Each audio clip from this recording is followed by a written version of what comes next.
Hello friends, welcome back to my channel economics with Deepti. मेरा नाम दीप्ति महाजन है। मैंने मास्टर्स किया हुआ है इकोनॉमिक्स में फ्रॉम यूनिवर्सिटी ऑफ जम्मू। साथ ही मैंने नेट और सेट भी क्वालिफाई किया हुआ है इकोनॉमिक्स के अंदर। और जेकेपीएससी का जो स्टेट सिविल सर्विसेज का एग्जाम होता है उसमें मैंने मेंस लिखा है 3 बार इकोनॉमिक्स ऑप्शनल के साथ, और 2 बार मैंने इंटरव्यू भी फेस किया हुआ है। अब यहाँ पे आज की क्लास की अगर हम बात करें तो यहाँ पे हम लोग डिस्कस करेंगे previous year questions on the topic of devaluation. तो देखिए, जो डीवैल्यूएशन का टॉपिक है उसमें मैंने आप लोगों की 3 क्लासेस ऑलरेडी ली हुई हैं। नंबर 1 जे कर्व इफेक्ट पे, नंबर 2 इलास्टिसिटी अप्रोच, जहां पे मैंने आप लोगों के साथ डीवैल्यूएशन के बेसिक्स भी डिस्कस किए हैं, और number 3 is the absorption approach. जिन लोगों ने ये क्लासेस नहीं देखी तो आई रिक्वेस्ट प्लीज ये क्लासेस देखिए ताकि आप लोगों को पीवाईक्यू समझने में आसानी हो। अब देखेंगे कि क्या क्या क्वेश्चंस यूपीएससी ने आप लोगों से इस टॉपिक पे पूछे हैं। देखिए, 2018 पे क्वेश्चन आया है, under what conditions will devaluation create trade surplus and increase output in the simple Keynesian framework.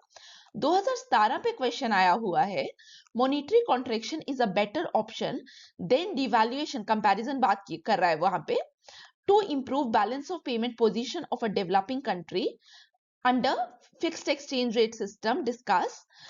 2016 में क्वेश्चन आया हुआ है, elasticity and absorption approach to balance of payment adjustment. 2007 में क्या आया है, under the flexible foreign exchange rate scenario devaluation has become redundant, comment upon the statement. और same question 2007 वाला 2003 में भी हमें रिपीट होता हुआ दिखा।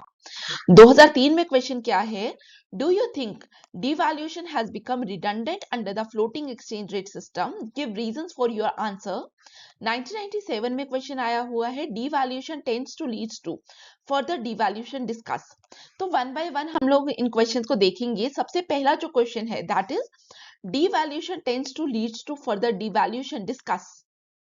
यहाँ पे मैं आप लोगों को पहले समझाऊंगी जैसे हम ऑलरेडी क्लासेस के अंदर करते हैं पीवाईक्यू सीरीज में, फिर मैं आप लोगों के साथ एक मॉडल आंसर शेयर करूंगी। देखिए, यहाँ पे हम लोगों को पता होना चाहिए डिवैल्यूएशन क्या है। ठीक है, आप लोगों को पता है कि व्हाट इज डिवैल्यूएशन। डिवैल्यूएशन का मतलब है fall in the external value of the currency because of some government order और फिएट। जब यहाँ पे हम लोग डिवैल्यूएशन कह रहे हैं तो हम यहाँ क्या कह रहे हैं कि government is responsible for devaluation. कहीं ना कहीं हम इसी बात को कह रहे हैं। जब यहाँ पे गवर्नमेंट कर रही है और यहाँ पे जो एजेंसी है गवर्नमेंट की जो डिवैल्यूएशन के लिए रिस्पॉन्सिबल है, जो पूरा प्रोसेस संभालती है, that is the reserve bank of India. India की बात करें, क्योंकि रिजर्व बैंक ऑफ इंडिया हमारी क्या है, it is the monetary agency. तो यहाँ पे रिजर्व बैंक ऑफ इंडिया क्या करता है, डिवैल्यूएशन को करता है। किस तरीके से करेगा, जैसे मैं आप लोगों के साथ ये डायग्राम अक्सर शेयर करती हूँ, this is the demand, this is the supply.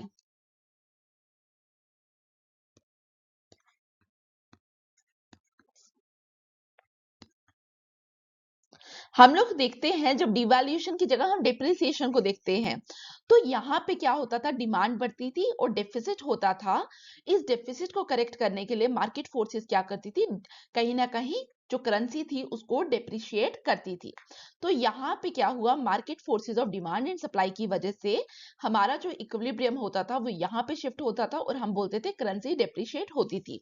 इसी तरीके से यहाँ पे डिवैल्यूएशन में भी बैकग्राउंड में क्या है, बैकग्राउंड में यही है, डेफिसिट को करेक्ट करना चाहती है गवर्नमेंट, तो करेक्शन करनी है डेफिसिट की इकोनॉमी के अंदर, नंबर 1।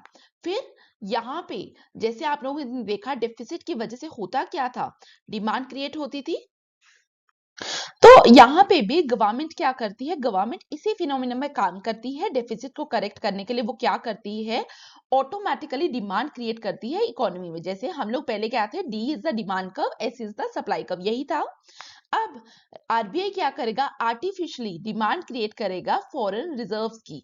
अब यहाँ पे आर्टिफिशियल डिमांड क्रिएट करने का मतलब क्या है, आरबीआई क्या करेगा, मार्केट के अंदर से let's say US dollar purchase करे। US dollar is a form of foreign exchange. तो जब डॉलर परचेज कर रहा है तो उसकी डिमांड क्रिएट हो रही है, तो हमारी डिमांड कर्व यहाँ पे शिफ्ट होगी। जब हमारी डिमांड कर्व यहाँ पे शिफ्ट होगी तो ऑटोमेटिकली हमारा इक्विलिब्रियम कहाँ पे बनेगा, यहाँ पे। पहले एक्सचेंज रेट इकोनॉमी के अंदर R0 था, अब एक्सचेंज रेट क्या है R1। तो आप लोगों ने देखा कि किस तरीके से इकोनॉमी में डिवैल्यूएशन का प्रोसेस को गवर्नमेंट ने परस्यू किया। तो इस तरीके से आपको पता होना चाहिए कि यहाँ पे क्या करता है, यहाँ पे आरबीआई क्या करता है, आर्टिफिशियल डिमांड क्रिएट करता है फॉर फॉरेन रिजर्व। रुपी की डिमांड नहीं है, it is the demand for foreign reserve. अब यहाँ पे फॉरेन रिजर्व कैसे खरीदेगा, देखिए यहाँ पे क्या होता है, आरबीआई क्या करेगा, रुपी देगा और इन रिटर्न ऑफ दैट रुपी यहाँ पे क्या होगा, फॉरेन रिजर्व, लेट से डॉलर को क्या किया आरबीआई ने, परचेज किया। तो यहाँ पे फॉरेक्स रिजर्व में वो क्या ले रहा है, डॉलर, और क्या सेल कर रहा है, रुपी। तो अल्टीमेटली क्या हो रहा है, सप्लाई ऑफ रुपी बढ़ रही है इकोनॉमी में, और डॉलर का डिमांड क्या है, जो डॉलर की सप्लाई है वो क्या हो रही है, वो कम हो रही है। इस तरीके से आरबीआई ने क्या किया, डिवैल्यूएट की करेंसी को। क्लियर। जब आरबीआई क्या कर रहा होता है, आर्टिफिशियल डिमांड क्रिएट कर रहा होता है फॉर डॉलर की, तो इसका मतलब आप लोगों को पता चल गया कि सप्लाई ऑफ डॉलर क्या हो जाएगी, मार्केट पे कम। जिस चीज की सप्लाई कम है लेकिन डिमांड ज्यादा है, उसकी वैल्यू क्या हो जाती है, उसकी वैल्यू इंक्रीज कर जाती है। तो यहाँ पे डॉलर क्या करेगा, डॉलर एप्रिशिएट करेगा। और जब मैंने आप लोगों को बताया कि आरबीआई क्या कर रहा है, डॉलर को परचेज कर रहा है, तो कहीं ना कहीं वो क्या कर रहा है, रुपी को क्या कर रहा है, मार्केट के अंदर सप्लाई कर रहा है, क्योंकि in return of that dollar RBI क्या पे कर रहा है मार्केट में, आरबीआई मार्केट के अंदर रुपी कर रहा है। तो सप्लाई ऑफ रुपी बढ़ जाएगी। जब किसी चीज की सप्लाई बढ़ जाती है बट उसकी demand as compare to supply उतनी नहीं होती, तो वो वैल्यू, उसकी वैल्यू क्या हो जाएगी, उसकी वैल्यू डेप्रिशिएट हो जाएगी। तो रुपी क्या हो गया, डेप्रिशिएट हो गया। और यहाँ पे गवर्नमेंट ने किया ना जो भी किया, तो यहाँ पे हम क्या बोलेंगे, रुपी क्या हो गया, डीवैल्यूएट हो गया। ठीक है, या डेप्रिशिएट भी हो गया, लेकिन याद रखना यहाँ पे बिकॉज यहाँ पे गवर्नमेंट का फियट, गवर्नमेंट ऑर्डर यूज किया गया है, दैट्स वाई हम लोग क्या बोल रहे हैं कि रुपी क्या हो गया, रुपी की वैल्यू लॉस हो गई। तो जब इन्वेस्टर्स मार्केट के अंदर, क्योंकि गवर्नमेंट के साथ साथ यहाँ पे प्राइवेट इन्वेस्टर्स भी हैं, वो लोग देखेंगे कि यहाँ पे क्या हो रहा है, यहाँ पे रुपी की वैल्यू डिवैल्यूएट हो रही है। अब यहाँ पे कॉन्सेप्ट आएगा स्पेक्यूलेटिव अटैक का। जब मैंने आप लोगों को स्पेक्यूलेशन पढ़ाया था, स्पेक्यूलेशन वाली क्लास देख लेना, तो यहाँ पे हम उसी कॉन्सेप्ट को यूज करेंगे। तो स्पेक्यूलेटिव अटैक हुआ। स्पेक्यूलेटिव अटैक में क्या हुआ, स्पेक्यूलेटर्स को ये लग रहा है कि आरबीआई जो है, ठीक है, आरबीआई इस fall in the value of rupee को कंट्रोल नहीं कर पाएगा, क्योंकि फिक्स एक्सचेंज रेट है अभी तक। लेकिन दे आर फियरिंग कि यहाँ पे इंडिया के अंदर अगर बात करें, रुपी की वैल्यू इरोड हो रही है, रुपी की वैल्यू क्या हो रही है, फॉल कर रही है। और fall in the value of rupee की वजह से क्या हो रहा है, जो आरबीआई है वो कंट्रोल नहीं कर पाएगा इन चीजों को। तो ये लोग क्या करेंगे, स्पेक्यूलेटर्स स्टार्ट करेंगे परचेजिंग डॉलर। जब ये लोग भी डॉलर परचेज करेंगे, इसका मतलब यहाँ पे सप्लाई ऑफ डॉलर क्या हो जाएगी, after speculative attack supply of dollar market के अंदर और कम हो जाएगी, क्योंकि कुछ डॉलर कहाँ चल गया, आरबीआई के पास, और कुछ डॉलर कहाँ पे चला गया, स्पेक्यूलेटर्स के पास। तो हम लोग क्या देखेंगे कि यहाँ पे जो डॉलर है उसकी वैल्यू क्या हो गई, बढ़ गई और फर्दर बढ़ी। ठीक है, डॉलर एप्रिशिएट पहले यहाँ पे हुआ था, प्लस प्लस होता हुआ और एप्रिशिएट हुआ। लेकिन यहाँ पे क्या हुआ, सप्लाई ऑफ रुपी, इन लोगों ने भी क्या किया, मार्केट के अंदर डॉलर तो खरीद लिया बट सप्लाई किसकी बढ़ी, इंडिया का रुपी दोगे तो आप कोई चीज ले रहे हो ना। तो डॉलर को खरीदते समय इन्होंने क्या किया, रुपी मार्केट के अंदर रिलीज किया, तो सप्लाई ऑफ रुपी क्या हो जाएगी, फर्दर इंक्रीज। रुपी क्या हो गया, पहले तो डिवैल्यूएट हुआ था गवर्नमेंट के ऑर्डर की वजह से, बट ये डिवैल्यूएशन की वजह से क्या हुआ, स्पेक्यूलेटर्स की वजह से क्या हुआ, वैल्यू ऑफ रुपी और फॉल हो गई। तो इसी लॉस इन द वैल्यू की ही बात कर रहा है आपसे एग्जामिनर। ये एक एस्पेक्ट है। नंबर 2, एक और चीज मैं आप लोगों को बता देती हूँ, इंपोर्ट वाला। अब इंपोर्ट्स के पर्सपेक्टिव में हमें क्या ध्यान में रखना है, देखिए जब भी डिवैल्यूएशन होता है तो मैं हमेशा आपको क्लासेस के अंदर बताती हूँ कि डिवैल्यूएशन की वजह से क्या होता है कि जो आपके एक्सपोर्ट्स हैं वो क्या हो जाते हैं, चीपर हो जाते हैं, और इंपोर्ट्स क्या हो जाते हैं, इंपोर्ट्स एक्सपेंसिव हो जाते हैं। और यहाँ पे एक दिमाग में एक आइडिया आता है कि जब इंपोर्ट्स एक्सपेंसिव हो रहे हैं तो यहाँ पे जो कंज्यूमर है, यहाँ पे इंडिया की अगर हम बात करें तो इंडिया में जो कंज्यूमर है वो क्या करेगा, वो आपसे क्या करेगा, वो होम प्रोडक्ट की तरफ मूव करेगा, क्योंकि ये प्रोडक्ट तो एक्सपेंसिव हो गया तो इसका ऑल्टरनेट चाहिए।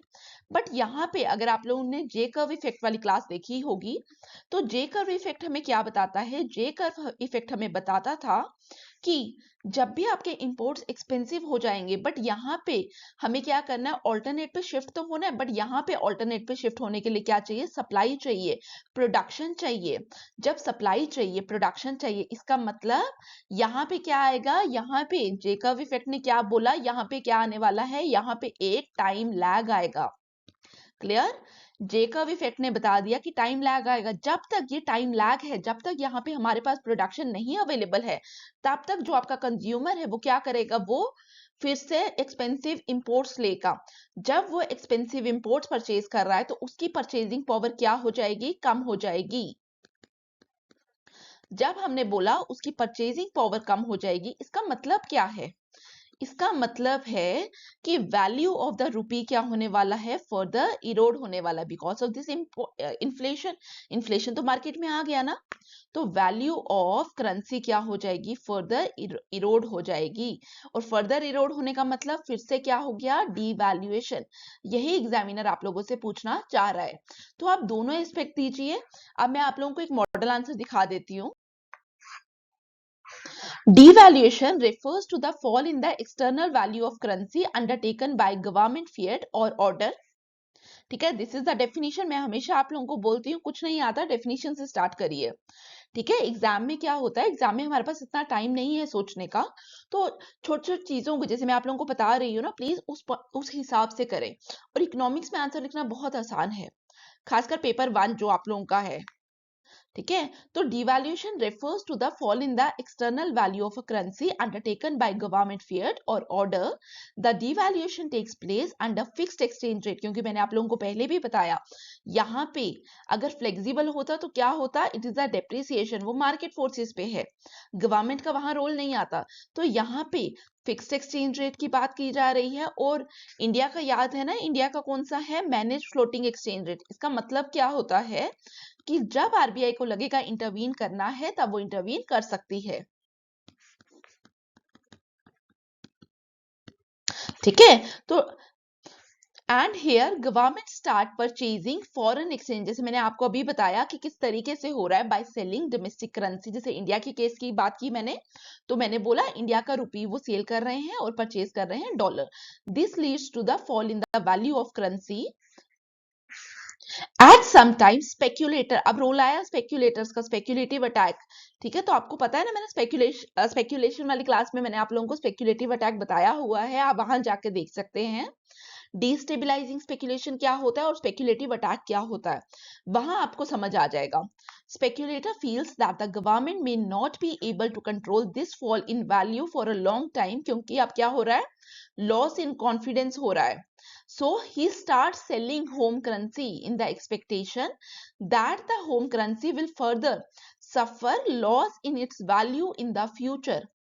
Over time, government feels that it becomes difficult to control the value of home currency under fixed exchange rate. Also devaluation, अब सेकेंड एस्पेक्ट लिखा जहां पे इंपोर्ट्स की बात की, imports expensive, this can push up prices domestically leading to inflation as due to J curve effect, balance of payment adjustment takes time, high inflation can then erode the value of the currency even more. Clear यहाँ तक? अब मैं आप लोगों को यहाँ पे next question पे स्विच करने से पहले कुछ पॉइंट्स बताती हूँ। देखिए यहाँ पे हमारे सामने क्वेश्चन आया, एग्जाम में आपको सोचने का टाइम नहीं है, यूपीएससी या स्टेट सिविल सर्विसेज में जब आप एग्जाम लिख रहे हैं ना, आपके पास टाइम नहीं है कि आप लोग क्या करें, उस पर सोचें कि किस तरीके से हम आंसर फ्रेम करेंगे, क्या क्या पॉसिबिलिटीज हो सकती हैं, आपके पास टाइम नहीं है। तो यहाँ पे आपको क्या समझ आया होगा, मैं आप लोगों के साथ कुछ पॉइंट शेयर करती हूँ। अगर आप लोगों के साथ मैं हिंट शेयर करती इस आंसर की, तो हमने क्या किया, हमारे पास क्वेश्चन था डिवैल्यूएशन की वजह से क्या होता है, फर्दर डिवैल्यूएशन की तरफ हो सकता है, it may leads to further devaluation, this is the question. तो यहाँ पे आप लोग क्या करेंगे, कुछ नहीं दिमाग में आ रहा, डिवैल्यूएशन लिखेंगे, फिर डिवैल्यूएशन आप लोगों को पता है, दिमाग में 1 मिनट तो सोचेंगे ना, डिवैल्यूएशन क्या कर रहा है, इंपोर्ट्स एक्सपेंसिव कर रहा है, एक्सपोर्ट क्या कर रहा है, चीपर कर रहा है। मैंने आपको जे कर्व इफेक्ट बताया, टाइम लैग है वहां पे। तो यहां से आप लोगों के दिमाग में एक आ रहा है इंपोर्ट एक्सपेंसिव, ठीक है। और आप लोगों को क्या आ रहा है यहां से, इंपोर्टेड इन्फ्लेशन आप बोल सकते हैं इसको, और जे कर्व इफेक्ट, ठीक है। काफी लोग होंगे जो जे कर्व इफेक्ट को मेंशन नहीं करके आएंगे, बट अगर आप लोग मेरी क्लासेस ले रहे हैं तो आप लोगों के लिए कुछ तो एज होना चाहिए। तो यहाँ पे आप लोग मेंशन करेंगे यहाँ पे जे कर्व इफेक्ट। जब एग्जामिनर देखिएगा जे कर्व इफेक्ट लिखा है, हाँ, एग्जामिनर बोलेगा हाँ इस बंदे को कुछ ना कुछ तो आता है, ठीक है।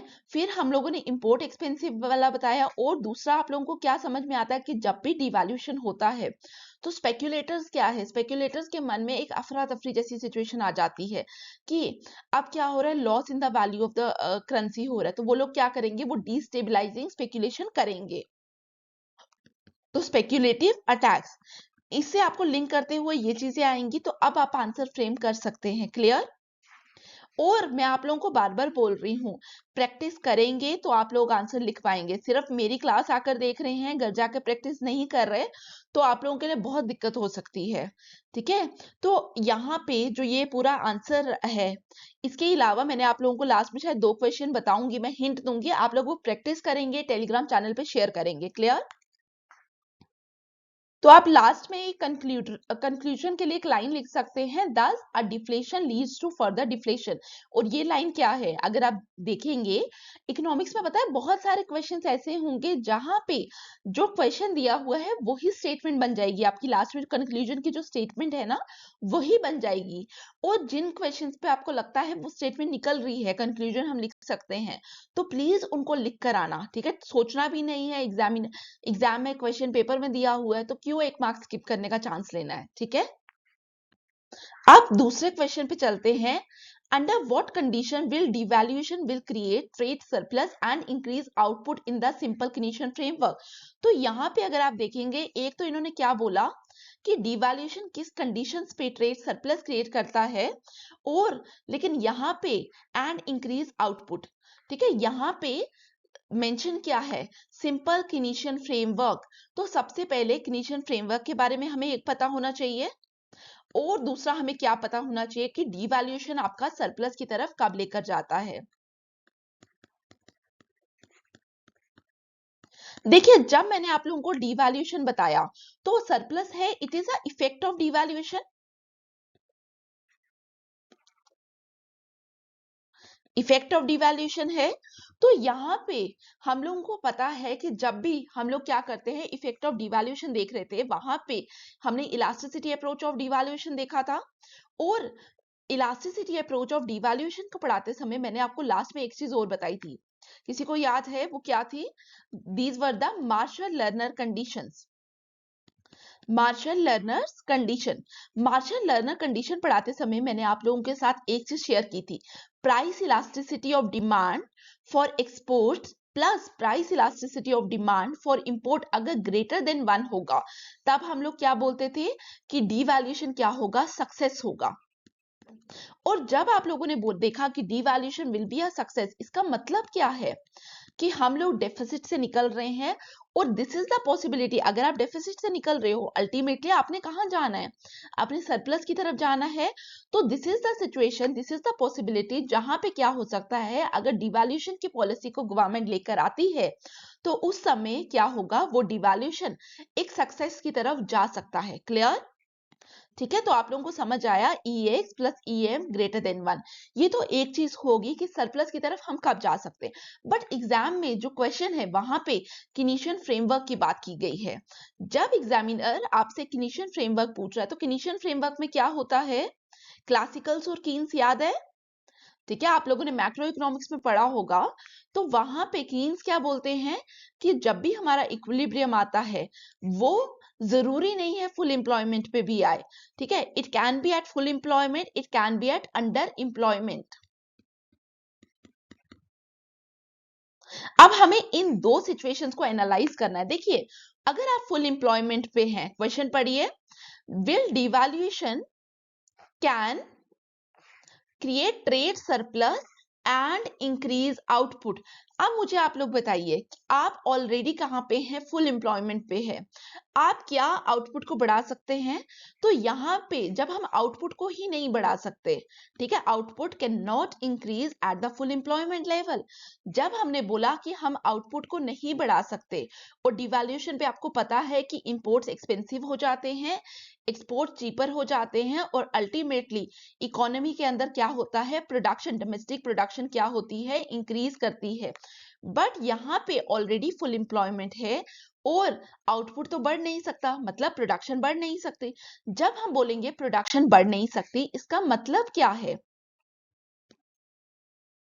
प्रोडक्शन कैन नॉट इंक्रीज, इसका मतलब क्या है? इसका मतलब है कि यहाँ पे जो किनीशियन फ्रेमवर्क के अंदर devaluation can not be success at full employment level. अगर फुल एम्प्लॉयमेंट होगा तो सरप्लस नहीं होगा।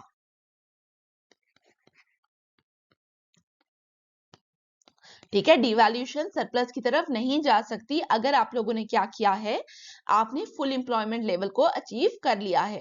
बट यहाँ पे कीन्स क्या बोलते हैं? कीन्स बोलते हैं इट इज नॉट नेसेसरी कि आप फुल एम्प्लॉयमेंट पे ही आएंगे। इक्विलिब्रियम फुल एम्प्लॉयमेंट पे आए या ना आए, दोनों पॉसिबिलिटीज हो सकती है। तो कीन्स ने बोला कि जब आप अंडर एम्प्लॉयमेंट पे हैं, जब आप अंडर एम्प्लॉयमेंट इक्विलिब्रियम पे हैं, उस समय क्या होने वाला है? उस समय यहाँ पे क्या होगा, जब डिवैल्यूएशन होगा तो यहाँ पे क्या हो सकता है, आउटपुट कैन इंक्रीज। जब आउटपुट बढ़ेगा, डोमेस्टिक प्रोडक्शन बढ़ेगी, तो यहाँ पे क्या होगा, अगर एक्सपोर्ट सस्ते हो रहे हैं तो हमारे यहाँ से प्रोडक्ट बढ़ रहा है, सप्लाई बढ़ रही है, और जब सप्लाई बढ़ रही है तो यहाँ से प्रोडक्ट कहाँ जा रहा है? आउटसाइड वर्ल्ड में। जब हमने बोला आउटसाइड वर्ल्ड के अंदर सब हमारे यहाँ से डोमेस्टिक इकोनॉमी से सप्लाई जा रही है, तो अल्टीमेटली क्या हो रहा है इकोनॉमी में? अल्टीमेटली हमारे यहाँ पे डिवैल्यूएशन क्या कर रहे हैं, एक्सपोर्ट रियल सेंस में बढ़ा रहे हैं, मतलब प्राइसेस तो कम हुए बट वॉल्यूम ऑफ एक्सपोर्ट्स भी इंक्रीज करेगा। Number one. नंबर टू, हम लोगों ने क्या देखा कि इंपोर्ट्स अगर एक्सपेंसिव हो रहे हैं बट यहाँ पे कि हम अंडर एम्प्लॉयमेंट में है, तो उसकी वजह से आउटपुट बढ़ेगा और अल्टीमेटली एक टाइम के बाद, ठीक है, क्योंकि जे कर्व इफेक्ट भी आना है, एक टाइम के बाद क्या होगा, हम लोग कहाँ पे जाएंगे, हम लोग अपने यहाँ पे जो डोमेस्टिक प्रोडक्ट है उसकी कंजप्शन की तरफ जाएंगे। तो डोमेस्टिक प्रोडक्ट की कंजप्शन बढ़ेगी, इसका मतलब इंपोर्ट्स कम होंगे। इंपोर्ट्स कम हुए, एक्सपोर्ट्स बढ़े, तो हम लोगों ने क्या देखा, हमने देखा कि डेफिसिट करेक्ट हुआ, डेफिसिट करेक्ट हुआ तो सरप्लस की तरफ जा सकते हैं। तो याद रखना, जब कीन्स फ्रेमवर्क के अंदर हम अंडर एम्प्लॉयमेंट की बात करेंगे, ओनली एट दैट टाइम हम लोग क्या कहेंगे कि हम डेफिसिट को अप्रोच कर सकते हैं। लेकिन अगर हम फुल एम्प्लॉयमेंट पे है, फुल एम्प्लॉयमेंट पे हम डेफिसिट से निकल ही नहीं पाएंगे, क्योंकि आउटपुट बढ़ा ही नहीं पाएंगे और सरप्लस की तो बात ही नहीं आती। क्लियर? तो अब मैं आप लोगों के साथ मॉडल आंसर शो करती हूँ, वेट अ सेकेंड। देखिए, devaluation refers to the fall in the external value of the currency due to government fiat or order। तो यहाँ पे भी मैंने क्या किया, यहाँ पे वापस से मैंने devaluation की definition के साथ स्टार्ट किया। एक definition याद है, देखिए कितने क्वेश्चन हम लिख पा रहे हैं। It can create surplus and increase output under the following conditions. मैंने यहाँ पे कैन यूज किया है कि कर भी सकता है, क्योंकि कई बार क्या होता है, काफी और इनलास्टिक डिमांड कर्व आ गई या कुछ भी हो गया तो बहुत मुश्किल होता है। According to Marshall Lerner's condition, devaluation will be a success if the sum of the price elasticity of demand for imports and exports is greater than 1 given the economy is not at full employment। अगर economy full employment पे होती तो क्या होता, अगर economy full employment पे होती, इसका मतलब क्या था कि अब यहाँ पे आउटपुट बढ़ेगा नहीं। अगर आउटपुट बढ़ेगा नहीं तो डिवैल्यूएशन की वजह से हम कैसे बाहर निकलेंगे डेफिसिट सिचुएशन से। क्लियर? फिर मैंने इसी को मैथमेटिकली लिखा, तो प्लीज इसको लिख कर आना। दस इफ EX क्या है, price elasticity of demand for exports, EM क्या है, price elasticity of demand for imports, is greater than 1। So in the simple Keynesian sorry, यहाँ पे फ्रेमवर्क है, it is not employment. When the economy is at underemployment level, then devaluation can help to increase output and it will lead to surplus in the economy। Clear? अब मैं आप लोगों को यहाँ पे भी कुछ टिप्स शेयर करूंगी। यहाँ पे देखिए हम लोगों ने क्या किया, हमें डिवैल्यूएशन के बारे में सोचा, हमने क्या किया, कीन्स फ्रेमवर्क के बारे में सोचा, यही किया। आप देखिए कीन्स जब आप फ्रेमवर्क लिख रहे हैं, आप डायरेक्ट क्वेश्चन पे मत आइए, पॉसिबिलिटीज क्या है कीन्स फ्रेमवर्क की, आप लोगों को वो दिमाग में रखना है। अगर मैं यहाँ पे मैं दो पॉसिबिलिटीज नहीं लेती, full employment and under employment, क्या मैं ये क्वेश्चन लिख पाती? ठीक है, तो यहाँ पे याद रखना है कि आप लोगों को पॉसिबिलिटीज के ऊपर सोचना पड़ेगा। ठीक है, तो सोचेंगे कैसे, एग्जाम में जाके डायरेक्ट नहीं सोचेंगे। अब से आप लोग क्या करें, अब से आप लोग, मैंने आप लोगों को शीट दिखाई थी, वापस दिखा देती हूँ बेटा से। इस तरीके की शीट है, ठीक है, दिस इज द शीट जो यूपीएससी के एग्जाम में आप लोगों को मिलेगी, या जो भी स्टेट सिविल सर्विसेज का एग्जाम देंगे वहां मिलेगी। अब मुझे बाकी स्टेट का तो नहीं पता, बट जेकेपीएससी ने ये शीट्स इंट्रोड्यूस कर दी हैं। तो इस तरीके से शीट मिलेगी, और आपको मैं हमेशा बड़ी बार बताती हूँ वीडियोस में, स्टार्टिंग वीडियोस में मैंने खासकर बताया है कि जो ये मार्जिन्स है ना, ये वाले मार्जिन्स यहाँ पे हम लोग नहीं लिखेंगे, जो हमारे पास एरिया दिया हुआ लिखने का, सिर्फ आप इसी पे लिखेंगे। क्लियर? तो अब आप लोग प्रैक्टिस भी कर रहे हैं, अब आपको कहाँ पे प्रैक्टिस करनी है, इन शीट्स के ऊपर। ठीक है, जब आपको यूपीएससी या स्टेट पीएससी एग्जाम्स में ये शीट्स दी जा रही है, इसका मतलब क्या है? इसका मतलब समझते हैं कि वो आप लोगों को बोल रहे हैं कि आपके पास एरिया लिमिटेड है, टाइम लिमिटेड है, अब आपको इसी पर लिखना है। ठीक है, क्लियर? अब 2017 में क्वेश्चन आया हुआ है, monetary contraction is a better option than devaluation to improve balance of payment position of a developing economy under fixed exchange rate system। तो देखिए यहाँ पे दो चीजों पे बात हो रही है। Number one is the monetary contraction,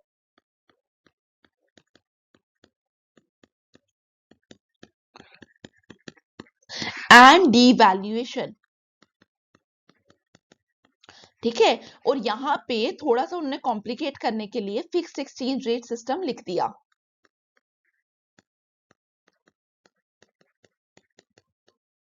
clear? अब यहाँ पे आप लोग देखिए, चाहे मॉनेटरी कॉन्ट्रैक्शन हो, चाहे आपका डिवैल्यूएशन हो, आप लोगों को पता है कि उसके लिए सिस्टम क्या चाहिए, it is the fixed exchange rate system, जहां पे हम मॉनेटरी कॉन्ट्रैक्शन की बात करते हैं और डिवैल्यूएशन की बात करते हैं। ठीक है, डिवैल्यूएशन में तो मैंने आप लोगों को अभी रिसेंटली बताया कि यहाँ पे क्योंकि गवर्नमेंट कर रही है, it is not the market forces, तो फिक्स्ड एक्सचेंज रेट है। अब मॉनेटरी कॉन्ट्रैक्शन जिन लोगों को प्रीवियस क्लासेस नहीं भी याद है, तो हम लोग वहां पे क्या लिखते थे, मैं आप लोगों के साथ एक फ्लो चार्ट शो करती थी। जैसे इंपोर्ट्स क्या होते थे, ग्रेटर देन एक्सपोर्ट्स होते थे, तो यहाँ पे क्या होता था, डेफिसिट हो गया। इस डेफिसिट को करेक्ट करने के लिए अल्टीमेटली क्या होता था, गोल्ड आउटफ्लो होता था इकोनॉमी में। जब गोल्ड आउटफ्लो होता था तो इसके बाद होता क्या था, इसका रिजल्ट क्या आता था, यहाँ पे इकोनॉमी में मनी सप्लाई कॉन्ट्रैक्ट होती थी। तो इसी मनी सप्लाई कॉन्ट्रैक्शन की यहाँ पे बात हो रही है। और यहाँ पे ये फुल चार्ट मैंने आप लोगों के साथ कहाँ पे शेयर किया था, अंडर फिक्स्ड एक्सचेंज रेट। तो फिक्स्ड एक्सचेंज रेट दिया हुआ है, तो याद रखना कि कंफ्यूज नहीं होना कि फिक्स में क्या होगा, फ्लेक्सिबल में क्या होगा। जब हम मॉनेटरी कॉन्ट्रैक्शन की बात कर रहे हैं, हम यूजुअली कहाँ पे बात करते हैं, हम फिक्स्ड एक्सचेंज रेट के अंदर ही बात करते हैं। मैंने आप लोगों के साथ वहां पे शेयर भी किया हुआ। ठीक है, अब यहाँ पे एग्जामिनर आप लोगों से क्या डिमांड कर रहे हैं, monetary contraction is a better option than devaluation to improve balance of payment position of a developing economy under fixed exchange rate system discuss। ठीक है, हमें बताना है it is better than devaluation. तो देखिए यहाँ पे जब मैं मॉनेटरी कॉन्ट्रैक्शन की बात कर रही हूँ, तो मनी सप्लाई फॉल हुआ, मनी सप्लाई फॉल होता है तो इंटरनल प्राइसेस, जो आपके डोमेस्टिक प्राइसेस है, वो क्या होते हैं, राइज होते हैं। जब इंटरनल प्राइसेस राइज होते हैं तो क्या होता है, यहाँ पे हमारा, sorry, it is not price fall, it sorry rise, it is price fall. ठीक है, क्योंकि मनी सप्लाई फॉल करेगी। फिशर्स की इक्वेशन याद है, तो फिशर की इक्वेशन क्या है, आप लोग कमेंट बॉक्स में बताइए। जो ट्रांजैक्शन थियरी ऑफ मनी में हम करते हैं, तो वहां पे जो क्वांटिटी थियरी है उनकी, उन्होंने एक इक्वेशन दी हुई है, उसके अकॉर्डिंग हम लोग देख रहे हैं कि जब मनी सप्लाई फॉल किया तो प्राइस लेवल फॉल किया। जब प्राइसेस फॉल करते हैं तो आपके इंपोर्ट्स क्या होंगे, आप लोग मुझे बताइए, इंपोर्ट्स क्या होने वाले हैं? कम होने वाले हैं, लेकिन एक्सपोर्ट्स क्या होते हैं? बढ़ते हैं। जब एक्सपोर्ट्स ग्रेटर देन इंपोर्ट होंगे तो अल्टीमेटली क्या हो जाएगा? हम डेफिसिट से बाहर आ जाएंगे और हमारा जो सिचुएशन है, बीओपी डेफिसिट था, वो कहीं ना कहीं वापस से क्या हो जाएगा? न्यूट्रल हो जाएगा और हम एक टेंडेंसी आ जाएगी जहां पे हम डेफिसिट से निकल सकते हैं और आस्ता आस्ता सरप्लस की तरफ भी पहुंच सकते हैं। तो डेफिसिट करेक्ट हुआ, ठीक है। और डिवैल्यूएशन का भी आपको पता है, जब डिवैल्यूएशन होती है तो इंपोर्ट्स क्या हो जाते हैं?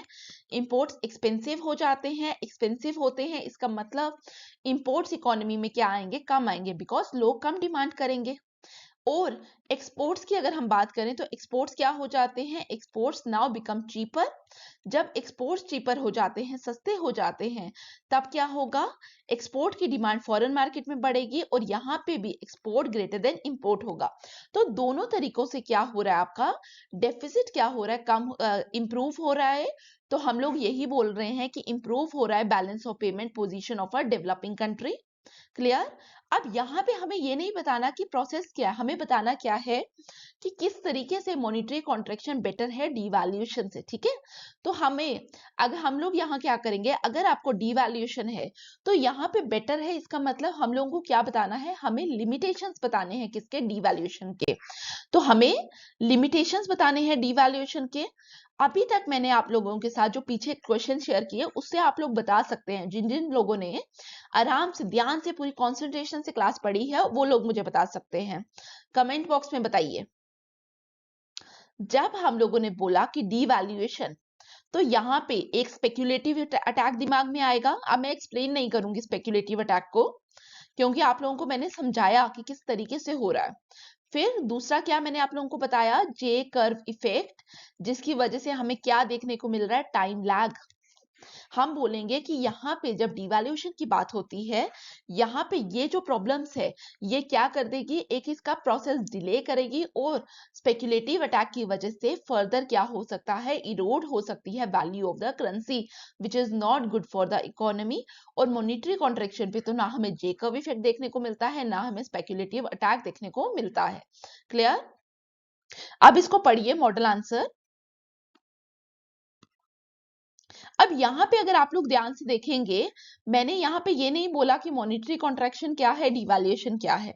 मैं स्टार्ट क्या बोल रही हूँ, क्योंकि एग्जामिनर क्या पूछ रहा है कि ये दो अप्रोचेस हैं करेक्ट करने की balance of payment deficit, sorry. तो यहाँ पे मैंने क्या बोला? These are the two alternates, ठीक है। एग्जाम में पूछा हुआ है, मैंने भी उसी हिसाब से ये चीज लिख दी, ठीक है। फिर मैंने क्या लिखा? फिर मैंने पहले मॉनिटरी कॉन्ट्रैक्शन को एक्सप्लेन किया, फिर डिवैल्यूएशन को। मैं डिवैल्यूएशन को बाद में क्यों लिख रही हूँ, मैं ये भी बताती हूँ कि आपको डिवैल्यूएशन से स्टार्ट क्यों नहीं करना चाहिए। देखिए, जब आप डिवैल्यूएशन से स्टार्ट करेंगे तो यहाँ पे क्या हो जाएगा? हमें क्या करना है? लिमिटेशंस ऑफ डिवैल्यूएशन देना है, यही करना है। तो जब आपको लिमिटेशंस ऑफ डिवैल्यूएशन पे बताना है, तो हमें लास्ट में जब हम यहाँ पे इस लिमिटेशंस की वजह से हम लोग क्या करेंगे? लास्ट में उस चीज को रख रहे हैं। आप लोग पढ़ेंगे तो आपको समझ आएगा। Under the fixed exchange rate system, monetary contraction leads to a fall in the internal prices, which results to rise in exports and fall in imports. ये पूरा फ्लो चार्ट है, मैंने अभी आपको समझाया, आप लोग यही ड्रॉ करेंगे। और flow chart diagrams are very important in economics exam, तो प्लीज ड्रॉ इट, ठीक है। फिर does monetary contraction leads to deficit correction. अभी तक मैंने ये नहीं बोला कि how it is better than devaluation. अब मैं क्या करूंगी? डिवैल्यूएशन लिखूंगी।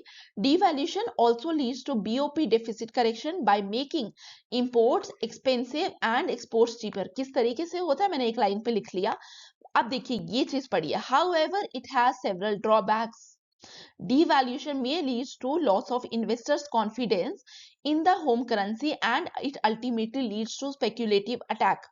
तो देखिए speculative attack मैंने यहाँ पे लिखा, आप लोग भी ये terms use करेंगे, ठीक है। Frequent speculative attacks will result into further devaluation.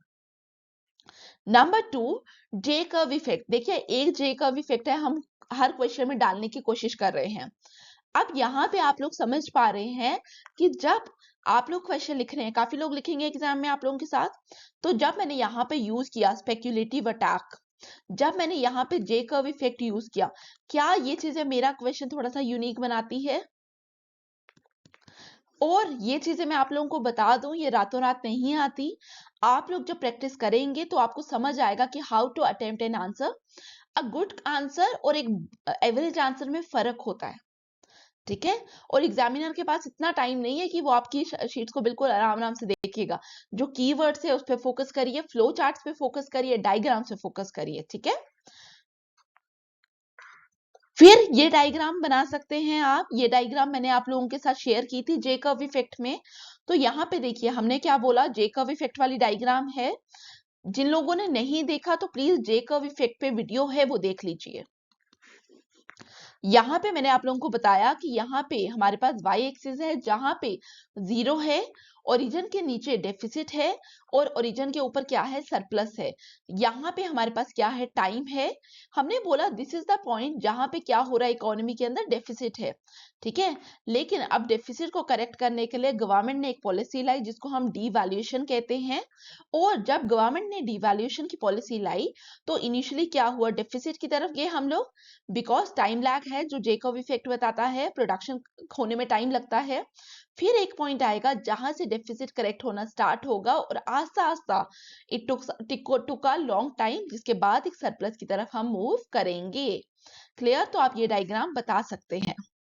फिर हम लोगों ने यहाँ पे भी देखिए क्वेश्चन से ही हमने कंक्लूजन उठाया, thus monetary contraction is a better option than devaluation to improve balance of payment position of a country under fixed exchange rate. Clear? 3 question हम लोगों ने डिस्कस किए। आई होप आप लोगों को ये वीडियोस वैल्यूएबल लग रही हैं। अगर वैल्यूएबल लग रही हैं तो प्लीज शेयर करिए, क्योंकि मैं चाहती हूँ हमेशा से कि जो मेरा यूपीएससी का कोर्स है ये कोर्स एंटायरली फ्री रहे। क्योंकि यूपीएससी एक ऐसी ब्रांच लगती है मुझे पर्सनली जहां पे अगर आप कोचिंग इंडस्ट्री की तरफ जाएंगे तो बहुत ज्यादा ह्यूज आपकी फीस है। तो उतना फी पे करना हर बच्चे के लिए फिजिबल नहीं होता। और सिर्फ फी नहीं है, जब आप दिल्ली जाते हैं या किसी बड़े शहर में जाते हैं कोचिंग लेने के लिए तो वहां पे हिडन कॉस्ट होती है काफी सारी, ठीक है। रेंट हो गया हमारा, अलोंग विद रेंट आप लोगों को सर्वाइवल के लिए भी पैसा चाहिए। तो मैं आप लोगों का वो कॉस्ट चाहती हूँ कि आप लोग मेरे कोर्सेज के द्वारा आप लोगों को वो चीजें में हेल्प मिल सके, आप लोग को वो एक्स्ट्रा कॉस्ट पे ना करनी पड़े। So please like share subscribe and comment, ताकि आप लोग मुझे सपोर्ट करें और मैं आप लोगों को सपोर्ट करती रहूं। अब देखिए यहाँ पे ये जो 2 क्वेश्चंस है ये आप लोगों के लिए होम असाइनमेंट है। मैं आप लोगों को समझाऊंगी तो प्लीज ध्यान से देखना। 2007 और 2003 के अंदर यूपीएससी ने सेम क्वेश्चन पूछा है। Under the flexible foreign exchange rate scenario, devaluation has become redundant. Comment upon the statement. और 2003 का क्वेश्चन क्या है, devaluation has become redundant under the floating exchange rate. Flexible और फ्लोटिंग सेम होता है, तो क्वेश्चन सेम है, आप लोग ये रियलाइज कर सकते हैं। अब देखिए, जब जितनी बार मैंने आप लोगों को डीवैल्यूएशन पढ़ाया है, मैंने आपको क्या बोला, डीवैल्यूएशन कब पॉलिसी आती है, जब क्या होता है, जब फिक्स्ड एक्सचेंज रेट होता है। जब यहाँ पे examiner is asking you about devaluation policy, but problem क्या है, फ्लोटिंग एक्सचेंज रेट। जब फिक्स्ड एक्सचेंज रेट पे वो पॉलिसी लेकर आई जाती है तो फ्लोटिंग का तो बात ही नहीं आएगी ना। तो इस तरीके से आप बोल सकते हैं कि जो डीवैल्यूएशन की पॉलिसी है वो हम लोग कब लेकर आते हैं, वो गवर्नमेंट कब लेकर आती है, जब क्या होता है, जब इकोनॉमी के अंदर क्या होता है, it is the fixed exchange rate instead of floating exchange rate. तो इस तरीके से आप एक्सप्लेन कर सकते हैं। Am I clear? ठीक है, आप लोग बता सकते हैं इसको। ये क्वेश्चन आप लोग लिखेंगे, आप फिर टेलीग्राम चैनल पे शेयर करेंगे। अब आपके रिस्पांस के ऊपर है कि मैं पीवाईक्यूज लेकर आऊं या नहीं लेकर आऊं, क्योंकि म्यूचुअल बेनिफिट मिलेगा तभी आगे सीरीज बढ़ेगी, ठीक है। इसी तरीके से एक और क्वेश्चन है, this is the question, elasticity and absorption approach to balance of payment adjustment. देखिए ये दोनों अप्रोचेस मैंने बहुत डिटेल में आप लोगों के साथ डिस्कस की है। अब आप लोग लिखेंगे, ठीक है, और आप लोग किस तरीके से लिखेंगे, शीट मैंने अभी आपको दिखाई थी, यूपीएससी कौन सी शीट प्रोवाइड करता है आपको। अब ये शीट आपको कैसे मिलेगी, ये आप लोगों को फ्लिपकार्ट में, अमेजोन पे नोटबुक्स मिलती है। एक बार नोटबुक मंगवा लीजिए, या हो सकता है आप लोग जब नेट में भी चेक करेंगे तो आपको वहां पे इसका कुछ फॉर्मेट मिल जाए, तो आप उसको निकलवा कर प्रिंट आउट्स ले सकते हैं।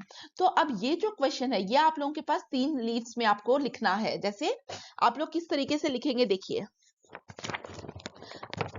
यहाँ पे आप लोगों को क्वेश्चन लिखा हुआ है, एक आपके पास ये पेज है, एक आपके पास ये है बैक साइड और एक ये है। दिस इज द लिमिट जहां पे आप लोग क्या करेंगे, आप लोग आंसर अटेम्प्ट करेंगे और टेलीग्राम चैनल पे शेयर करिए। देखिए मैं आपको बार बार बोल रही हूँ इन शीट्स पे लिखिए, उसका कुछ मतलब होता है। तो प्लीज मेरी रिक्वेस्ट रहेगी आप लोगों से कि यही शीट यूज करिए ताकि जब आप एग्जाम में लिखें तो आप लोगों के लिए डिफिकल्ट ना हो। और 3 पेजेस का मतलब है 3 पेज पे लिखें, 2.5 पौने 3 चल सकता है पर 3 से एक्सटेंड नहीं करेंगे, ठीक है। या फर्स्ट टाइम आप लोग इन शीट्स पे लिख रहे हैं, 3 से ऊपर जा रहा है लिखिए, ठीक है। लेकिन 2 दिन बाद वापिस से इस क्वेश्चन को अटेम्प्ट करना, 3 पेजेस पे रिस्ट्रिक्ट करने की कोशिश करिए, मार्जिन्स में नहीं लिखेंगे।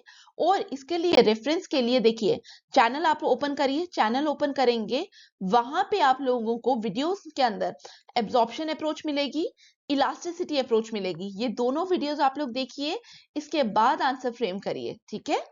तो यहाँ पे आज की क्लास में हम लोगों ने क्या देखे, हमने काफी क्वेश्चंस देखे।